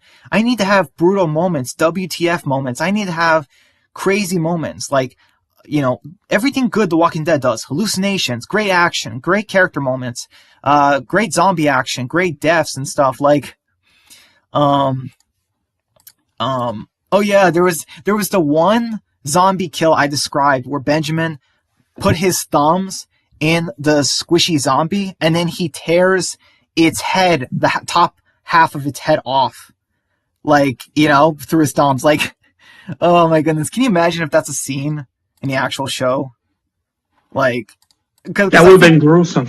oh right, right, right, but it makes sense. Like, oh wow, like because one of the things about me is like I don't want to just say oh boom stab zombie killed it. That would get kind of boring. So one thing I try to do is I try to come up with cool ways of characters can die and um, zombie kills. And remember I had the smoothie guy, the guy Benjamin pushed into a Hmm. turbine. Oh man, Oh that was yeah, yeah, that was gruesome. That was another gruesome scene. all right, exactly. See, that's another thing where I'm like, oh man, like I think The Walking Dead has done that with the zombies though.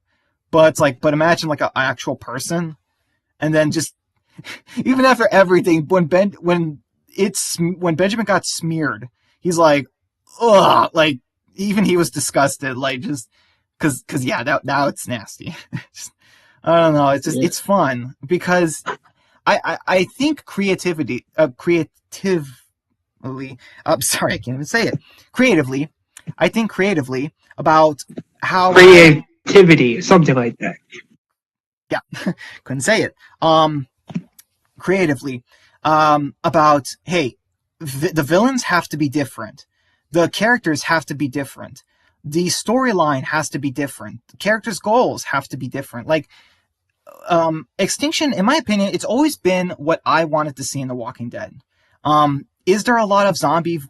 Is it a huge zombie apocalypse story? Not really. I think The Walking Dead beats Extinction as far as zombie apocalypse, but as far as human versus human conflict, I don't know. I really like how I did Extinction because you know there's new enemies every season, and also one thing that's important in my show is every season the villains traumatize the characters in some way. Like it changes them forever. You know, every group of villains. Like, okay, I'm serious. It's not intentional, but like for the fear villains, do they ever change the main characters? Like for the most part, it's like you kind of think, not really, you know. But with Extinction, like you know, in my show, it's like, oh no, every single villain does damage to the main group, you know, and they get stronger, they Yeah, learn from it, they get more brutal, and like, it, you know, um, Joshua just says no.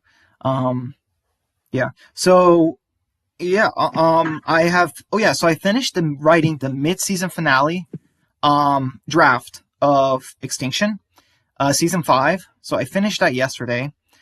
Today was just a stream day. Um, and yeah, so yeah, that's gonna be it. If you have any questions, guys, or Walker Dead, please ask me about Extinction. Anything else like cameos or anything about CRM, because as you guys know, the CRM are in my universe, Extinction, and yeah, I just So oh, go ahead. yeah. So I know that I know. Wait, I know you're probably not going to do this, but I feel like I gotta ask. Would you really, really want to do? Like, would you really want to have Alicia in? Like, would you really want to have Alicia cameo in your show? Like, yes or no? It's a yes or no question. I It depends, because I would say yes if I had to say one of the other, or one or the other.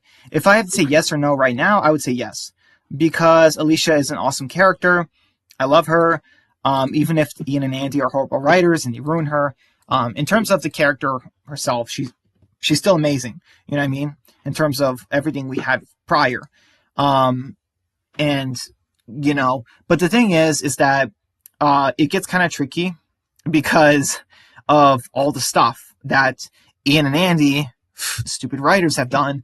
Like, I would have to uncanonize a lot of stuff, because I'm just thinking, like, okay, there is no way that. Here's one thing: there is no way Alicia could have survived her bite. Here's why: because she cut it off too late. She cut it off with a dirty weapon, and she was trapped in the tunnel. So it's like, okay, how did she escape? Like, already that's a break in realism in the world of The Walking Dead. So, like, would I have to uncanonize? Let's be honest. Ian and Andy uncanonize deaths and injuries in their Fear universe. Why can't I do the same? Like, imagine I should bring Alicia in Extinction, and she has both arms, and I say, oh yeah, she didn't lose her arm in the Extinction universe because that didn't happen. That season 7 is not canon. Like, you know what I mean? I don't know. Like, it really depends on what you guys think, because yeah, it's like, it's just one of those things where it's like, where do I draw the line? You know, you know what I mean? Like, how much of the Alicia character can I work with here? You know, so it really depends. But I would definitely like to. I think Benjamin and Alicia would be very interesting to see in a scene, as two awesome, strong characters. It would definitely be interesting. It just really depends on what the scene is, what happens, and also the story, because whatever I do in season 5, 6, whatever villains I have, like, the Patriots are going to be, obviously the villains going into season 5, but it's like, okay, does that mean season 6 will have different villains? Possibly. So I would have to tie Alicia in somehow, you know what I mean? With that story in season 6, So it really depends. So yeah, I hope that Yeah, answers your question. yeah. I don't. I mean, not to interrupt. I'm just gonna say I don't know, man. I don't know if you really do it. If you really want to do it, if you're that confident you can, you gotta really do some work. You really gotta sell me in on that, because after what Ian and Andy did with TV show Alicia, I'm like, yeah, I don't even know. It's not that I'm wanting it. I'm just saying I don't know because of how bad who did her character. Right, right. Like exactly. That's what I mean. Do I have to uncanonize her horrible arc in season 7? You know what I mean? To say, like, oh yeah, no, season 7 is not canon. Like, because even Chosen is like, yeah, I don't consider season 7 canon. Like, even he says that. So I'm like, okay, if a lot of Walking Dead fans don't want to consider season 7 canon, it's like, dang, like, like, I don't know, like, you know what I'm saying? Like, it really depends. Like I said, man, I mean, yeah. No, go on. I was just gonna say, yeah, man, it really depends on what I do.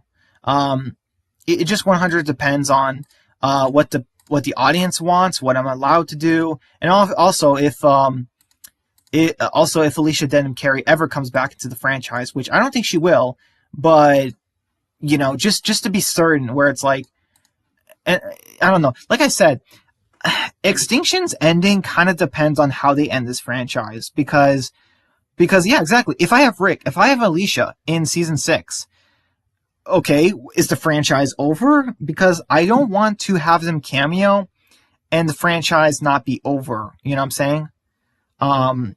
Because then they might do, oh, there's an Alicia show or something like that. You never know with AMC.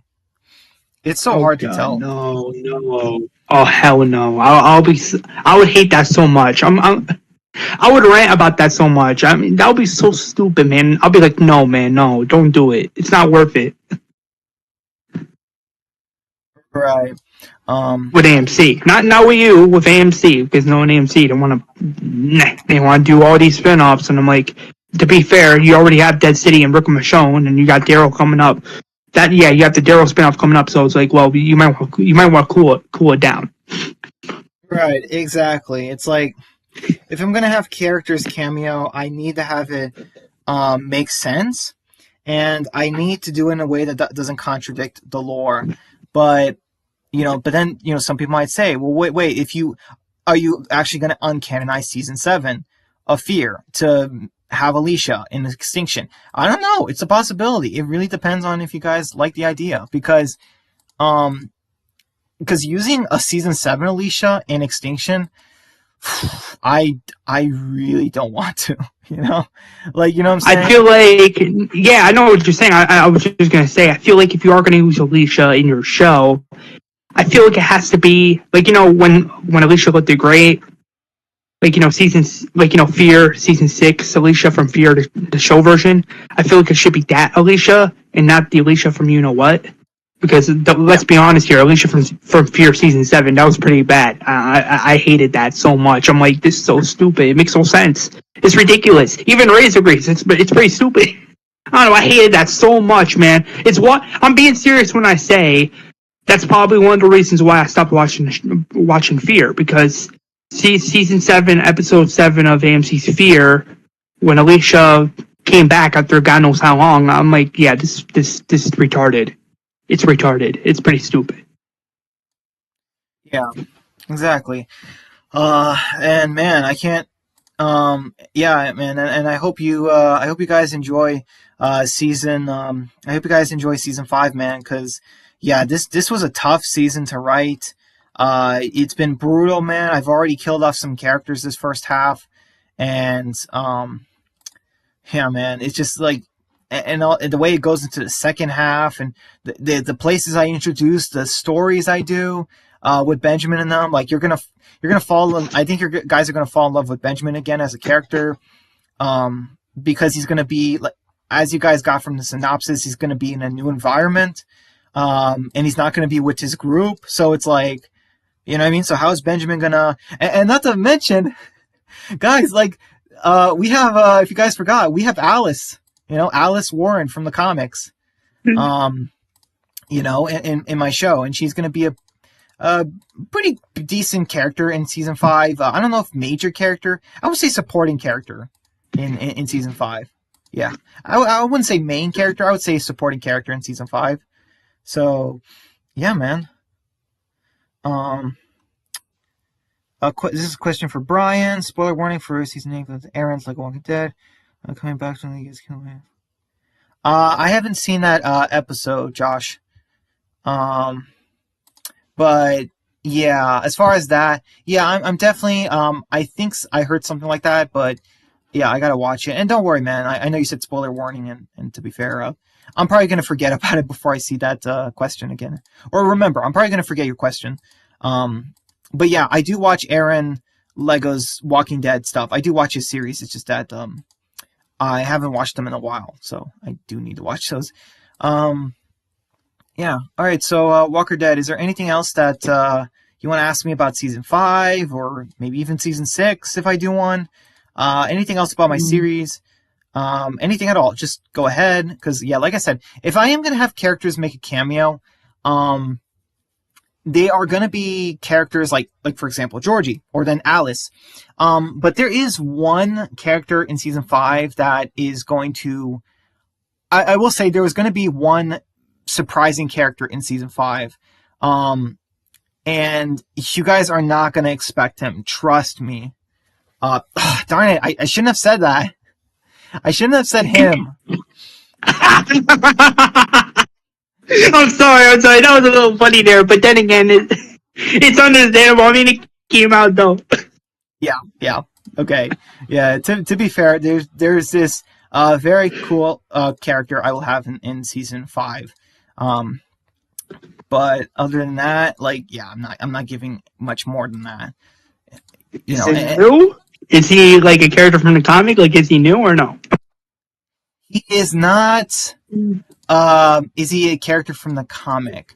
I will say no, but he is going to be a pretty interesting character, and he is going to be a character where it's like, I will say you can kind of see him in the show. You know what I mean? I would say you can kind of you could have seen him in we could have seen him in the Walking Dead main show. I will say that.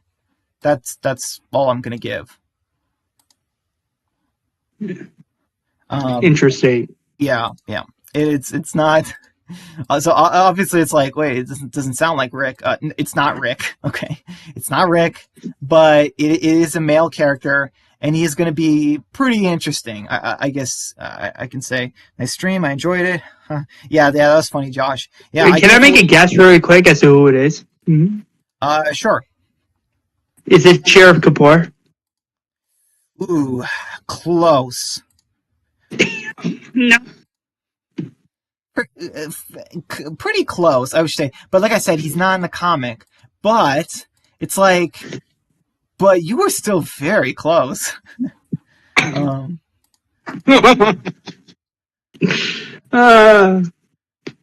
yeah, man, he's.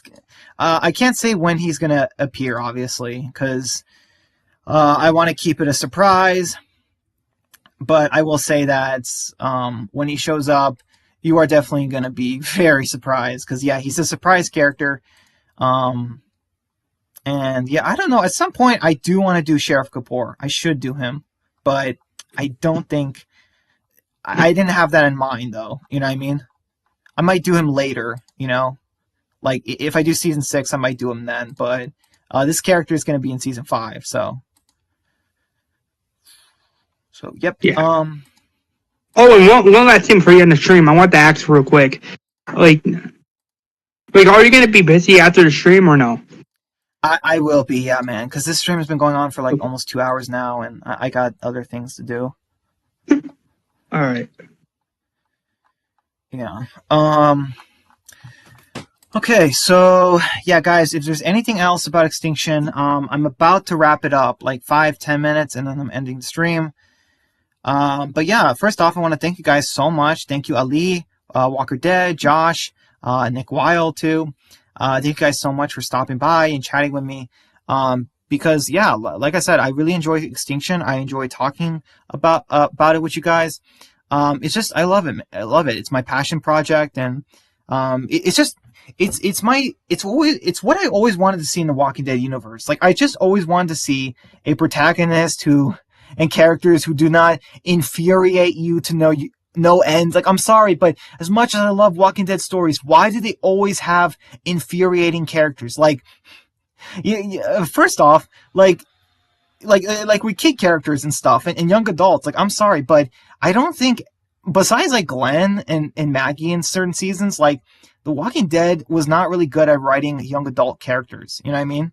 Because I don't know what it is, but did you notice that, Walker Dead, how whenever they do young adults, they're always just like incompetent or something. You know what I mean? Yeah. Like, you know, and the characters are annoying. It's just like, I don't know. It's just kind of frustrating.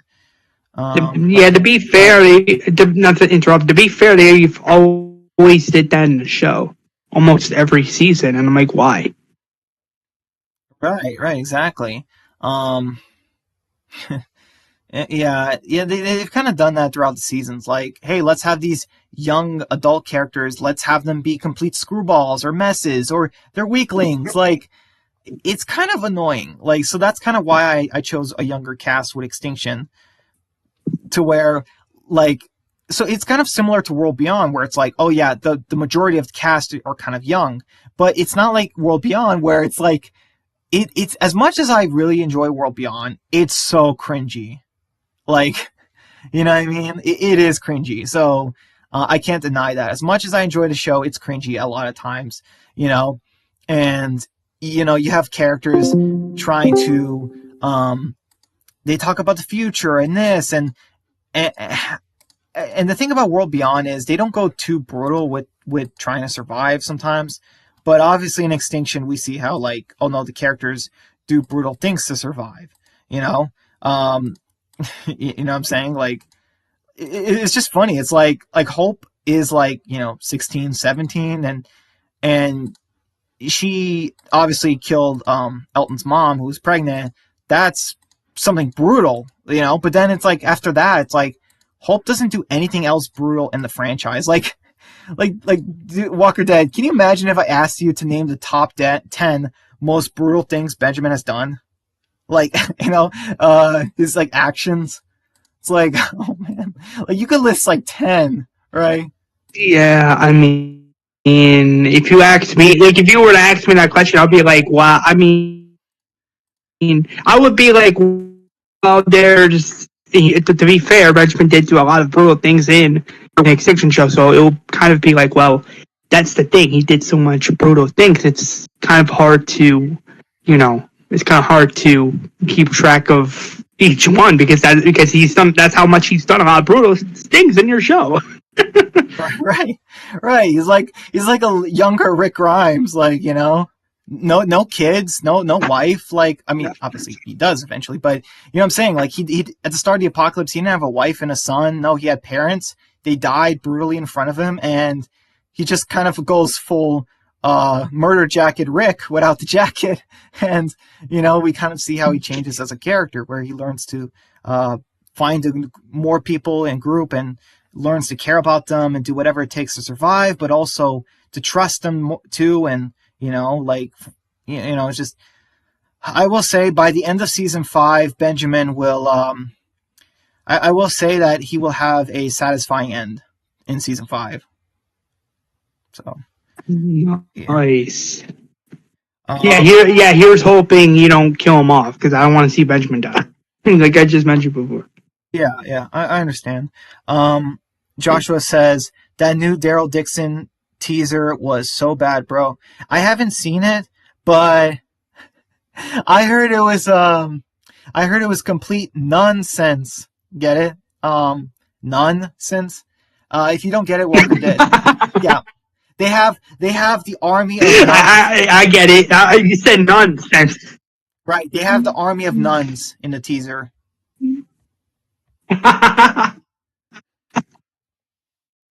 Oh my god. I can't with that. Oh, oh my gosh. That's so laughable. Listen, I will admit this right now. At least with Dead City, they did bring back Simon for an episode. That's one positive I will give Dead City. They actually had Simon come back for one last episode within their Walking Dead universe. That's one positive I'll give Dead City. But with Daryl Dixon, they're having nuns in there. I'm like, what the fuck? I mean, what is this? I heard rumors there's going to be a younger Daryl flashback. And they got a kid who looks a lot like Daryl, but he has long hair.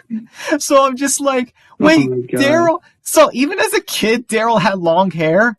He had short hair back in season 1. Like, come on. You don't need to have Daryl have long hair for us to be like, oh yeah, that's Kid Daryl. I don't know. Do they really think we're that dumb that we won't know? I mean, obviously they think we are dumb when no, we're not. We're not even dumb at all. We know it's. I'm like, bro. It depends. It depends. I don't know, man. Yeah. So, oh, real quick. So I don't think I talked about this. So obviously, season one, poster, the fire in the background, zombies, soldiers, Benjamin half zombie. It kind of signifies normal life into the apocalypse. Season two, Rachel and Benjamin on top of the car, the zombies. Obviously, you know that's the scene from the finale where the herd attacks them.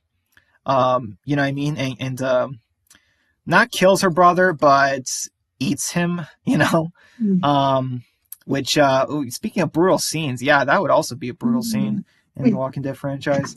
And then you have the season 3 poster with Benjamin in the group, and then the 3B poster with Benjamin at the cross. So fun fact, that is actually Brandon that I was implying in the poster. That is actually Brandon's grave in the 3B poster, if you didn't know. Yeah. Yeah, I knew. I knew it was his grave. Right. I thought maybe it's like, oh, is it John? Is it Hannah's? Is it somebody else's? No, it was Brandon's. And then, you know, the CRM poster, which I still love that to this day. The season 4A poster with the helicopter and then CRM. It's like, oh man, I love it. I think it's my favorite. Just Benjamin as CRM outfit and just, oh man, against the CRM. And it says, you know, they making the wrong enemy. It's like, oh yeah, they did. Both groups, Benjamin and the CRM, they both made a mistake running into each other. It's true. Right. And then the 4B poster where there's Benjamin and Carla and they're just covered in blood and it says worse than the dead. That kind of, you know, shows their changing of characters, but also, you know, the brutality and trying to survive. And then 5A poster with Benjamin in a standard Patriot outfit, you know, and he's holding dog tags because, you know, unfortunately he's part of the group now. You know, he's part of a soldier because remember what Caden said at the end of season 4. He said that your people will, you know, you were the leader and now you're working for us. And it's not like the way Rick did. They took away. So it's not like with the way Negan did with Rick and them, where they still had Rick the leader. You know, Negan still let them have their leader. No, Caden didn't do that. He took the leader and is making them a foot soldier or normal soldier for them, so that now the group that have no leader, they're more vulnerable now. You know, they like, so Rachel and Tyler and them, like, what are they going to do without Benjamin? You know, it just adds a layer of complexity. Yeah, I totally agree. Yeah. And also, in my opinion, it kind of shows that Caden is kind of smarter than Negan because, you know, why would you hurt a group and then still let them keep the leader? Because it's like, don't you think that he may, you know, plan a revolution against you? And it's like, yeah, no. See, Caden thinks ahead. He literally takes the leader away from them. So it's like, yeah, now you can't plan against me because your leader is gone. You know? So it just shows like, oh wow, like this is bad. But then again, like you see Benjamin and you know he's got something planned, even if he can't do anything. You know he's not going to let Carla's death go in vain. Yeah. And if you remember, Miles is the one that, so Caden Miles, that's his name, the general. He's the one who ordered Carla's death. Commander Brooks, Liza Brooks, she's the one who captured Carla. And Trevor is the one that killed Carla himself.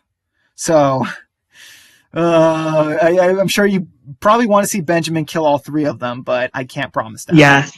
I want Benjamin to kill Trevor, and then I want him to kill, or maybe he kills Liza first and then Trevor, and then lastly, I want him to kill Miles. And I really hope you have Miles' death be the most gruesome of them all, because knowing Benjamin and his gruesome scenes, oh my goodness! Like imagine Benjamin is like he like cuts off every body part from Mouse's body, including fingernails, eyelashes, eyeballs, noses. That would be gruesome, bro. Something the show would never do. I will say that I already have them all planned. You know, which of them die and how they die. It's just that, and who does it. I will say that you will be pretty satisfied with what I do. But obviously I have to have it make sense for the story because here's the thing too: the Patriots. It's not like Padre. It's a big group, so it's a big group. So I have to make it work in some way. Like how can Benjamin kill the top three leaders of the community? You know, the trio, leader trio. How can I do that? It's not going to be easy, man. But we're just going to have to see what Benjamin does. You know, how he makes his plan. You know, like what to do because yeah, he's never really been in this situation before. You know. Yeah.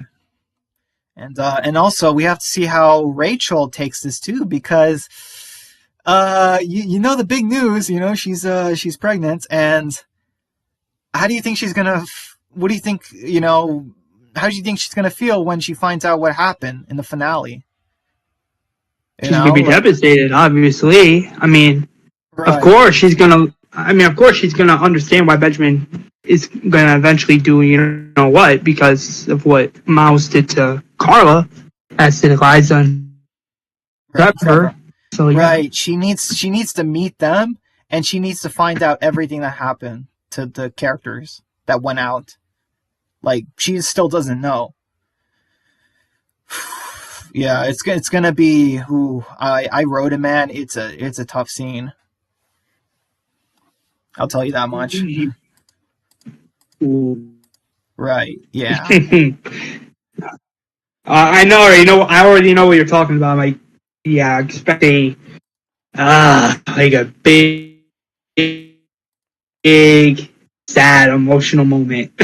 Like Game of Thrones. It'll probably be like Game of Thrones level where, you know, she probably screamed very loud. If you're able to do that, I don't know how you're gonna do it. If you're able,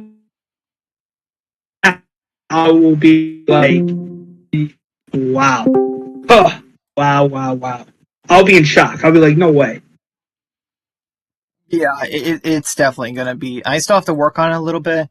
I mean, it's written, but I have to finish all the touches. Um, but yeah, man. I think that is it. And yeah. I cannot wait to get season 5 out. I have to do some work on it. But one thing I'll say, and I mentioned this before, season 6 will have its own story, but in a way, it'll still kind of feel like it'll still be a continuation of season 5, but it's gonna be very different from season 5, and it's gonna. I'm telling you guys, when I do season 6, if I do season 6, it's gonna just be super crazy. Like if you like season 5 is going to be crazy, but then season 6 is going to be even more so because I'm just going to pack in so much because it's going to be the final season, you know. And yeah, it just like yeah. Obviously it's like, well, how can I tease season 6 when we haven't even had season 5? I mean, they're very different seasons. I'll say that, but I love them in my own ways, obviously, because I have it all planned out in my head. I already know what season 6 is gonna be. It's just that I don't know who's gonna be in it. You know what I mean? Like which characters. Because like, hey, maybe I want to do a Walking Dead character or something, you know, but I don't know which one. So it depends. Yeah. Yeah. All right, Walker Dead. Thank you so much for talking with Oh, me. I got like a lot like two last minute questions for you. Is that Oh, okay? okay. Oh yeah, For you. really. Okay, sure. Really quick. Okay. So my first last minute question is like in regards to the season 3 finale of my Walking Dead reboot series. Like, what do you think should I include? Like, how do you think the finale should go, in your opinion? Well, definitely not the way the show did it. I'll tell you that much. You remember I hated how the show did the season 3 finale so much. I implemented it in my version, my show, but instead I made the Mm-hmm. improvements to where, oh no, not only do we get the group attacked and all that stuff, but um yeah, but like yeah, so basically I think you're gonna do, I don't know, I could see you doing something similar to what I did, but then again it's like I don't think you're gonna kill off the governor. You're gonna do something big.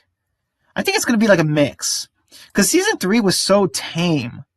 the season 3 finale. And then my finale, season 3 finale, was so brutal, and it's like, oh man, you destroyed the community, you killed off John, like you had Benjamin be injured, you killed off Xavier, like you just did so much, like that, so I could see you doing something halfway, Like, do you see, like, you mentioned big cat, like, what I could see do you mean by big?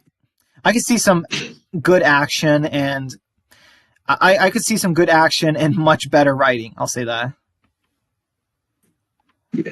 I totally agree, and I will say this right now, man. Expect the season 3 finale of my Walking Dead reboot series to be bloody. Trust me, blood is coming, and I'm not joking when I say that. So here's hoping when the blood comes, here's hoping people aren't upset. You know what I mean? Because I want it to feel realistic, like serious and realistic, because that's what Walking Dead is. It's supposed to be right. So,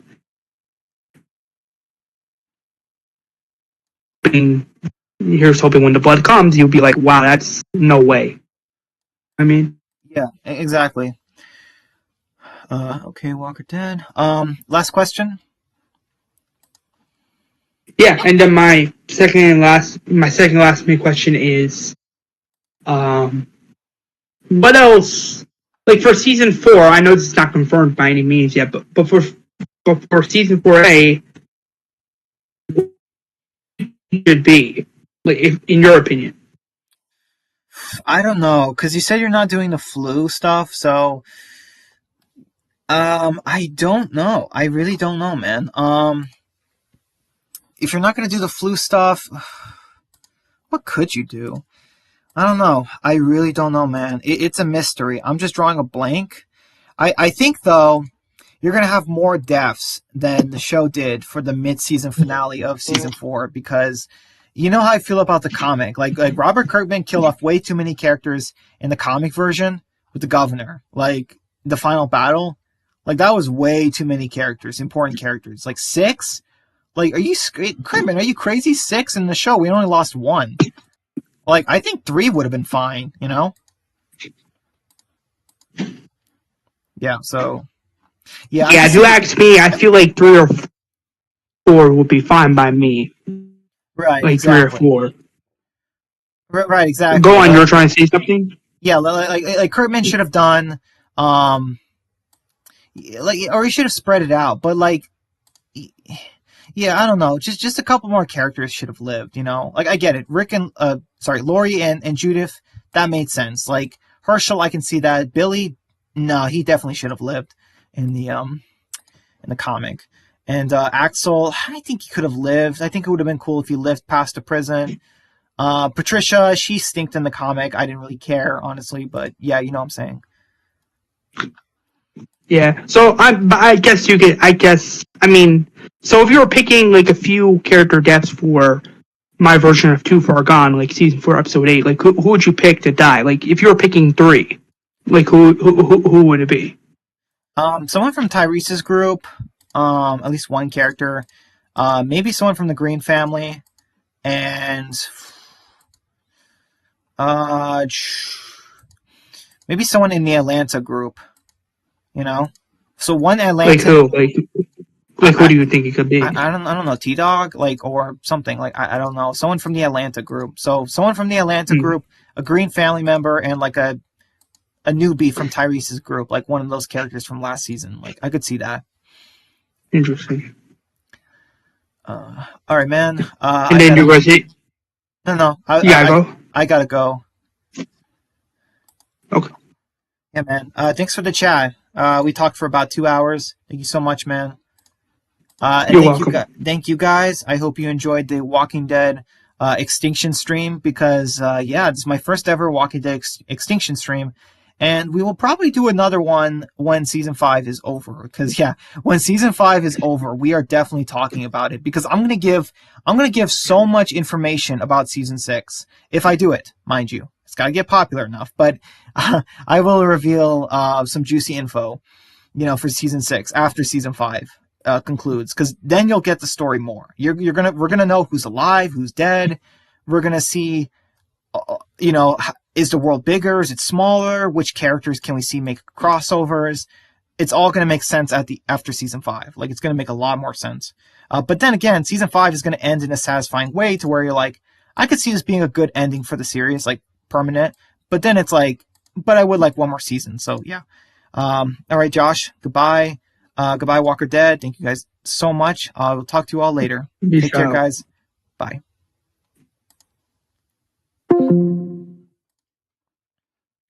Bye, guys.